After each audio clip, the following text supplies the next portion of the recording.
আমার যা আছে আমি তা নিয়েই নিজেকে ভালো রাখতে চাই। পৃথিবী কেবল শুধু আমাকে ভালো এবং খারাপের হিসেব পরিচয় করিয়ে দেয়। আমি সবসময় নিজেকে হাসি খুশি রাখার চেষ্টা করি, কারণ মানুষ কি বললো তা নিয়ে আমি কখনো ভাবি না। নিজেকে সবসময় বেশি ভালোবাসার কারণ হচ্ছে নিজে কখনো ধোঁকা দেয়া যায় না, কারণ আমরা নিজেই নিজেদের বিশ্বস্ত বন্ধু। পৃথিবীর সমস্ত দুঃখ কষ্ট থেকে সবসময় নিজেকে আগলে রাখুন, না হলে মানুষ আপনাকে এসে হৃদয় ভেঙে দিয়ে যাবে। নিজেকে বাঁচানোর জন্য হলেও মাঝে মধ্যে আমাদের নিজেদের মুখোমুখি হওয়া উচিত। আবেগ যেখানে গ্রাস করে, বিবেক সেখানে জেগে ওঠে। আমি যখন বুঝতে পেরেছিলাম তোমাকে ভালোবাসি, সেদিন থেকে আমি নিজের নিষ্পাপ নিজেকে হারিয়ে ফেলেছি। তো আমরা এতটা ব্যস্ততার মাঝেও নিজেকে এবং বাচ্চাদের সময় দেওয়ার চেষ্টা করি।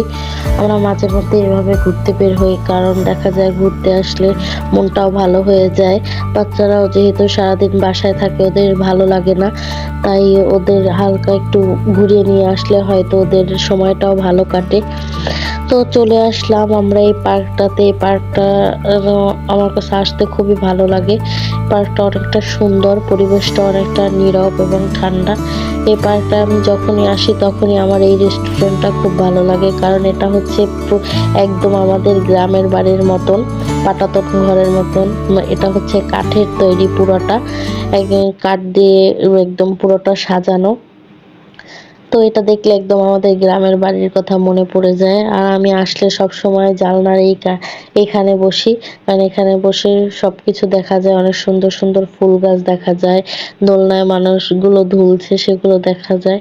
তো আমার ছেলে বসে আছে, ওয়েটারকে খুঁজতেছে সে কখন আসবে, আর সে বসে বসে খাবার অর্ডার দেবে।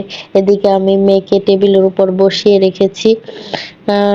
ও খুব দুষ্টুমি করতেছিল, ওকে চেয়ারে রাখা যাচ্ছিল না।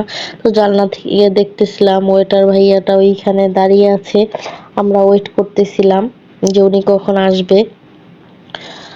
তারপরে বসে বসে দেখতেছিলাম অনেকেই দোলনায় দোল খাচ্ছিল, হালকা ঝিরিঝিরি বৃষ্টি পড়তেছে। এর মাঝে আমরা ঠাইটা দিয়ে নিয়েছিলাম, তারপরেও ফাঁকা দিয়ে জানলার বাহির থেকে আর কি দেখা যাচ্ছিল। আমি দেখতেছিলাম অনেকেই এই দোলনাটায় দোল খায়। এর মধ্যে ভাইয়াটা এসে পড়ছে, তো উনি বলতেছিল কি কি নেওয়া যাবে কি কি নেওয়া যাবে না। তো আমার ছেলেও এর ফাঁকে তাকিয়ে তাকিয়ে দেখতেছে, ওর বাবাকে জিজ্ঞেস করতেছে কি কি দিয়েছো। এখন সে নিজেই বলতেছে আমি পিজা খাবো, তো পিজাটা ছিল না। তারপর সে বলতেছে কি নেবে না না নেবে।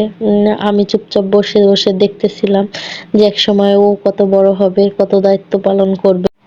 এদিকে আমার মেয়েটা প্রচুর পরিমাণে দুষ্টুমি করতেছে, সে একদম টেবিলের উপর শুয়েই পড়ছে। তো ওকে আমি রাখতে পারতেছিলাম না, এতটাই দুষ্টুমি করতেছিল। এর জন্য ওর একটা হাত ধরে রেখেছি যাতে ও না পড়ে যায়। তো সবাই ভালো থাকবেন, সুস্থ থাকবেন। আল্লাহ হাফেজ, আসসালামু আলাইকুম।